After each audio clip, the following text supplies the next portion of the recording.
All right, so I'm going to do my best to kind of go over a few of the things. Again, I apologize. I know my voice is pretty bad, but um, just wanted to update on a few things that have happened this week that are, fairly significant. Thank goodness. One of this list here on the screen is just showing some of the things that have been done. I'm going to start with the a little bit out of order, this home details one. So fortunately, after like over 4 weeks of trying to replicate the issue with the developer so that they could follow it in the back end and determine what was happening, we were finally able to do that. And they were able to identify one of the issues that was causing the home details to reflect incorrect information. So they made that correction and the fix, and we put it into place yesterday. Unfortunately, those that are lingering out there, there's no way for me to go in and kind of identify them in advance. So we will still have to do corrections, but the goal is that going forward, we should no longer see that happening. What was occurring is when a new contract was written and it had, you press the finalize sale button, um, it was not marking the is latest flag similar to what it was supposed to do when you generate a change order. And as soon as it started off the process incorrectly, once it was incorrect from the beginning, it would just continue to trickle down. So the hope is that that will correct it. I can't tell you that that's the one and only issue that exists out there, so they will 100% be accurate going forward. But I can say that any of the ones that we've seen come up in the last 2 weeks were all issues around ones that were created with the finalize sale button. So that was where we started and addressed the majority of them that way. So hopefully we will, over the next few weeks, kind of dwindle down on the ones that are outstanding from previously and finally be able to count on the home details sheet for the accuracy. Um, I know that's been a big one for everybody and myself as well. So that one, and then the other one that is down here on the list that I am testing today and should be pushed into production. I've gotten approval to do it on a Friday night, even though we don't usually do them on Fridays. It says GDF upsert option error. What that basically is all of the options that are erroring out when purchasing is creating new options and sales is not able to see them in Salesforce. It's because they are erroring out due to having, the wildcard plus figure, too many options coming in at once, etc. So they wrote something that will fix it. Salesforce provided us with some um, assistance on how to let those follow through.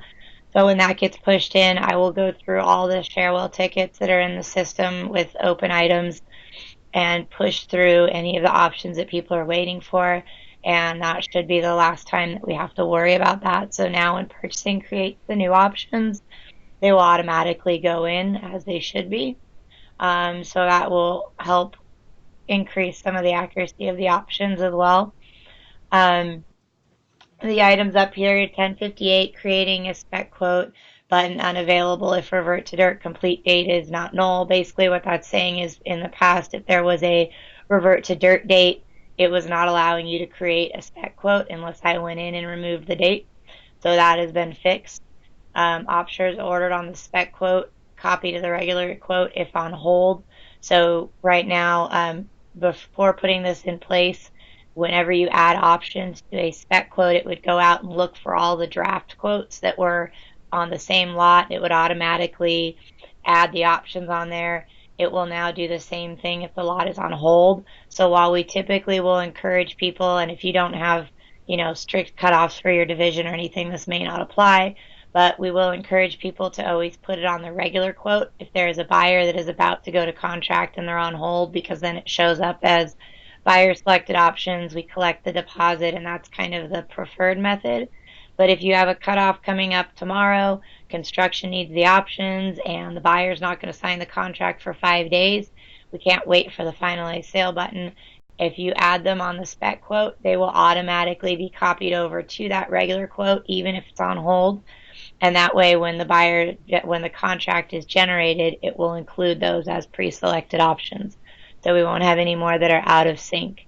Right now, I've been doing a lot of trying to catch those in advance and manually correct them, so we shouldn't have to do that anymore.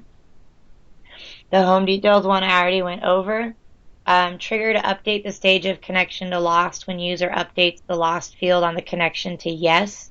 It's mostly, I believe Active Lifestyles uses this more than anybody, but when they will update the stage of the connection, there's a lost opportunity. They'll set it to yes, and that way we don't bother them anymore with phone calls if for whatever reason we've lost that particular opportunity or connection. It was not automatically updating the stage. I was doing that manually. So now that is done automatically so that we don't accidentally call somebody that we've already talked to and they told us they're not interested or whatever the case may be. Community incentive descriptions not reflected on the quote. So that was just something that was more visual, but if you had created a community incentive and you put a description in there of what it was for, then a user would try to select it on the quote and the description wasn't there. So I just wanted to make sure that the description went through, so that's now showing on as well. The escrow comments, a lot of divisions use ODS reports or various reports that have the escrow comments, and they were coming up blank. It was because they had a escrow comments both on the connection and the quote. The one on the quote is the one that we use and update, so I had the feed changed to grab the quote so that you will now see those come through. The notes should be coming back into the ODS again. So the reports do not need to be changed. It will just automatically start picking the information up. The case validation not working, that was just if you if a new lead came in from online and it was in all caps or no caps or something, it will automatically correct the case validation and make it first and last. However, if somebody does have one of those like McDonald with a capital D, when you go in and manually update it, it will save that. It will not automatically force you to validate and only have the first letter capitalized. And then the last one on there is the sales activity report, the modifications. That was just, I wanted to have the, actually this one, they pushed it in and then I failed it. So I have another ticket that you'll see down here at the bottom. 1173, the sales activity report, only showing communities where the status is open. And so that way when you run it, if you do not select any communities, it should run for the entire division without bombing. So that particular ticket is in testing right now. I will get that one cleared so that that goes in, because I know that way if anybody runs this on Sunday night or Monday morning, it will be able to be run for the whole division at once. This last one on here about sending the bulk feeds, what that relates to is a lot of the reports that are out there, mostly in the ODS for either finance, some of them are for community development, Land Act type reports. They were missing a lot of, it's kind of out of sync as far as they would show okay in one report, not okay on another. They would be updated in Salesforce and E1, but something would be off on the report. It might be a closing, might be a projected closing, and we determined that a lot of the information, some of the feeds that were sent in the first week that were bad, they were missing the plan and elevation. And so if any report in the ODS was pulling, and a lot of those reports contain the plan, if it was blank, it wouldn't show that in the report. So we'd have a closed lot that might be missing, and that's why it was varying by reports.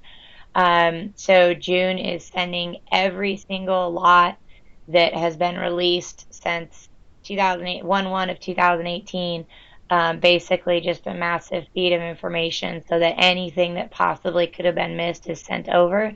That will also help with updating things like the escrow comments. So the ones that were missed because the feeds were incorrect from August 20th up until today, without somebody having to go in and hit the send to E1 button 800 times, it will bring that information through.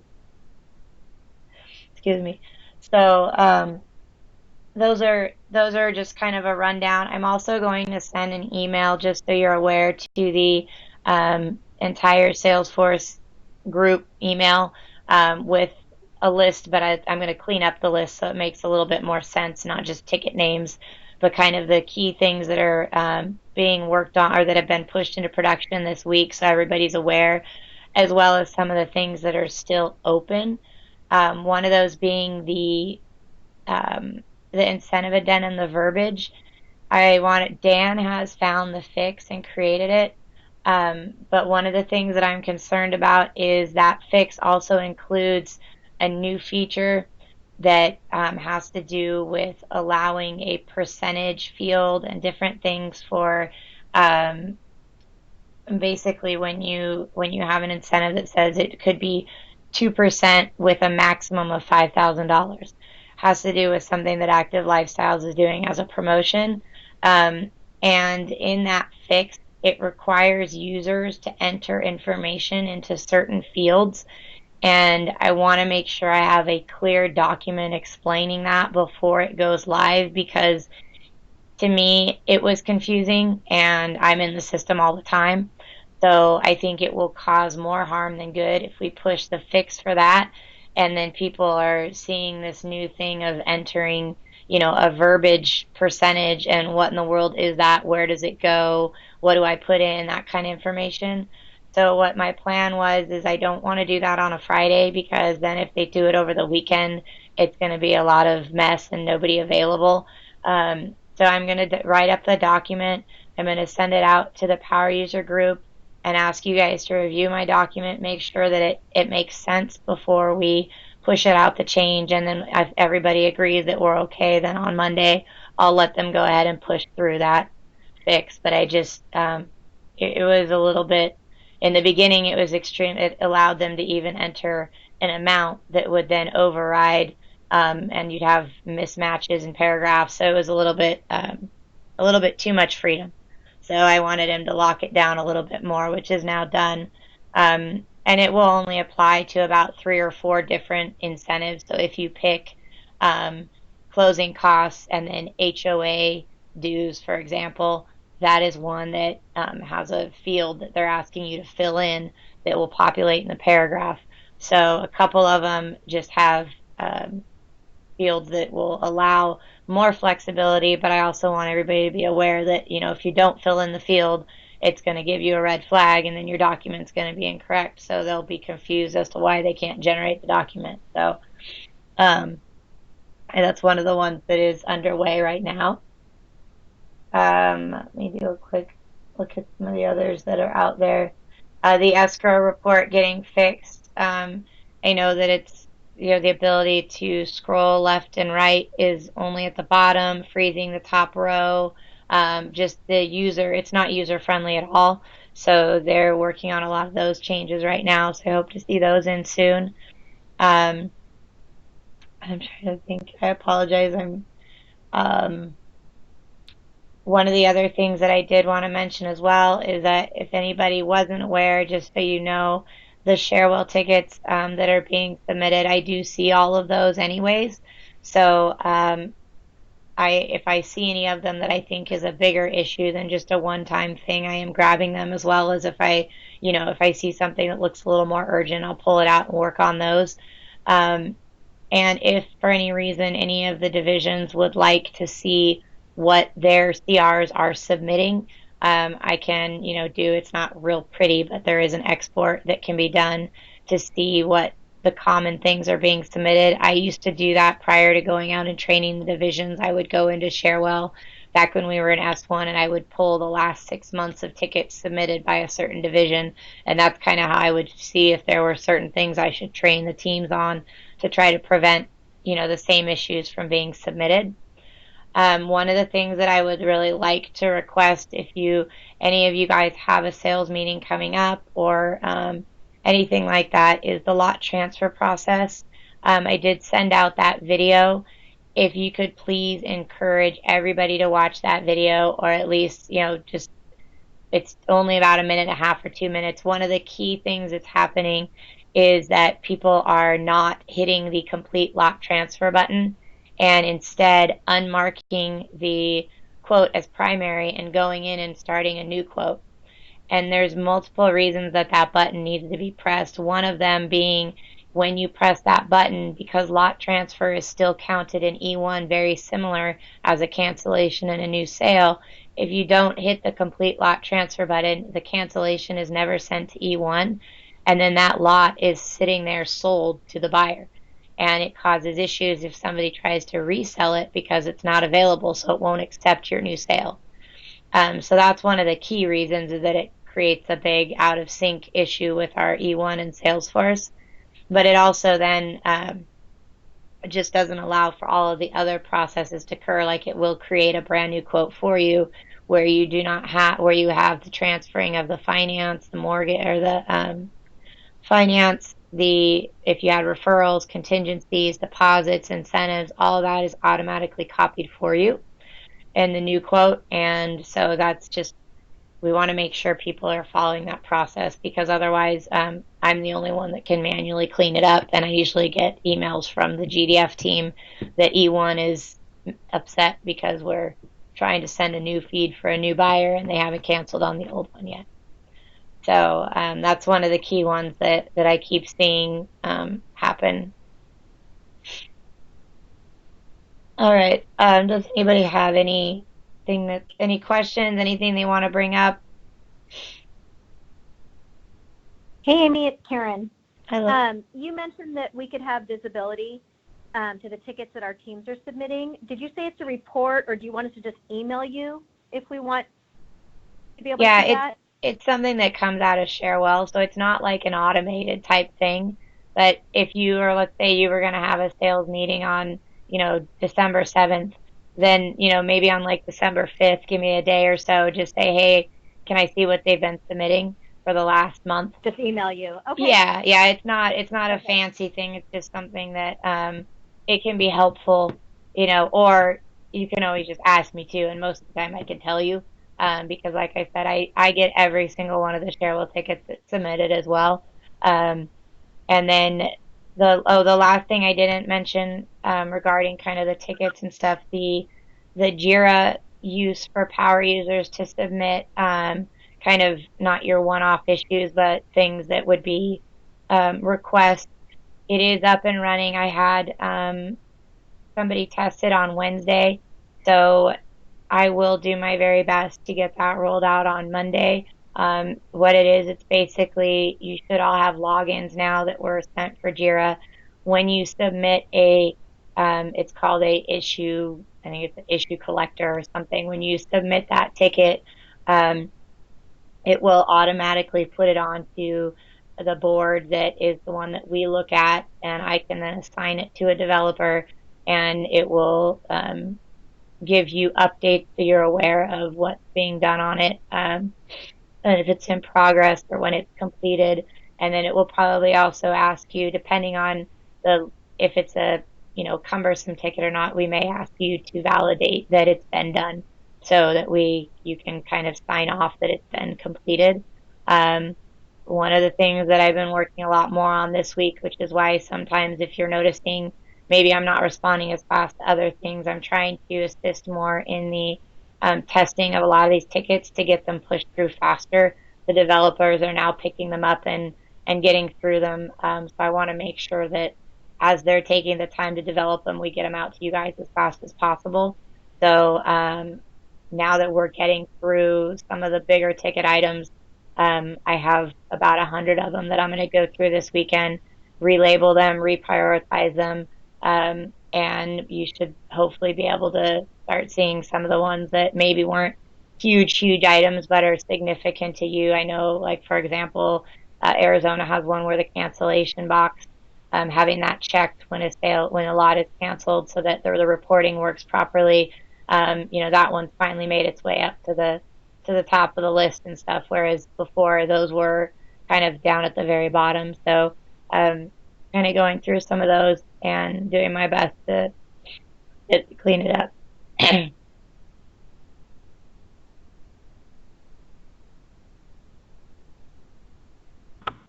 Amy, hi, Stephanie.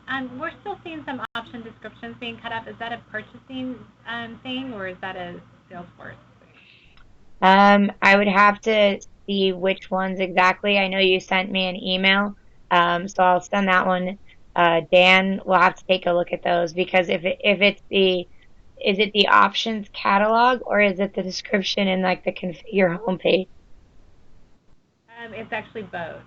Okay. It's probably, I don't want to say because I have to look in E1 to see. Unfortunately, I don't have access to see the extended description. I know it's blocked for me, so I have to email purchasing to ask them to validate if it's truly in there or not.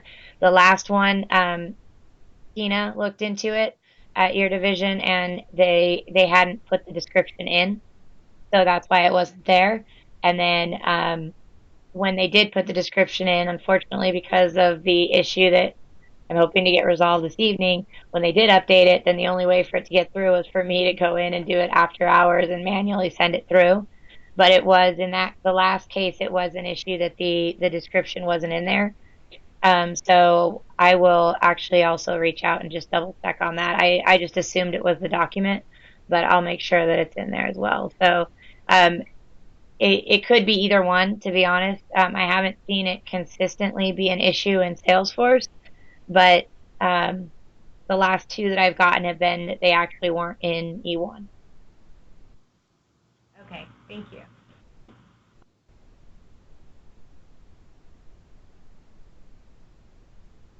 Hi, Amy. I have a question. Under the quote, under financing, when it's Shea Mortgage, it says Shea Mortgage, but when it's an outside lender, it just says outside lender. Is there a way to show who the outside lender is so we don't have to go into the financing every time?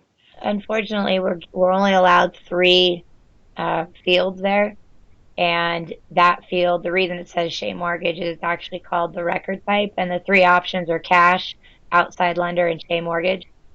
So that's what it shows right there.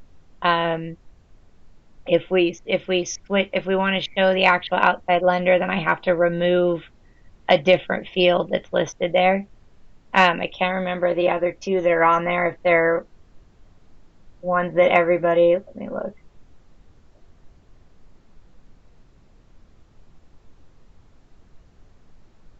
So if it was agreed upon that everybody would rather replace like the lender agent, I know the loan type is important for if it's a VA loan, I think, or um, there's a couple different loan types, as I recall, that trigger certain other things that need to happen. So that was the reason for the request for the loan type.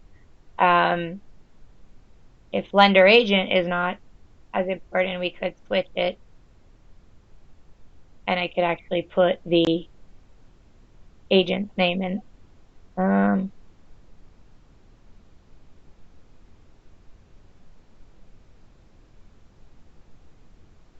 so I guess it's kind of up to everybody has to be in agreement on those fields. Um, I have heard that they're looking to add another column over here because a lot of people complain that we can only have three things. So obviously, if they do that, that would be helpful. The other thing um, is I could put it in when you hover over. I could add it into here if that would be helpful.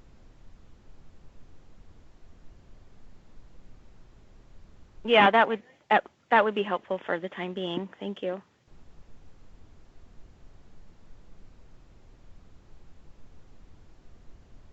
Does anybody else on the call, would they have a preference one way or the other if it's the lender agent or if it's the name of the lender?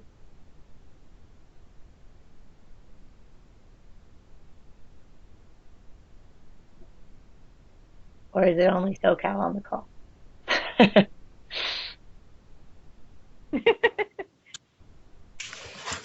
Carrie's here. If we can't do both, the lender is better just because the lender agent can sometimes change. Okay. All right, well then I'll switch it to the lender if I can find a trickier way to, get both of them on there, I will do it. But for sure I can change it to the lender.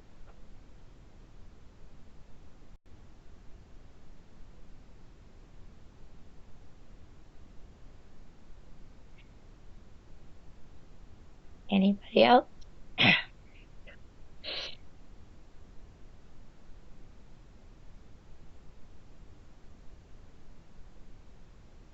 All right. Well, thank you guys very much and have a good weekend and talk next week. Thank you, Amy. Thanks, Amy. Thanks, Hope you feel better. Thank you.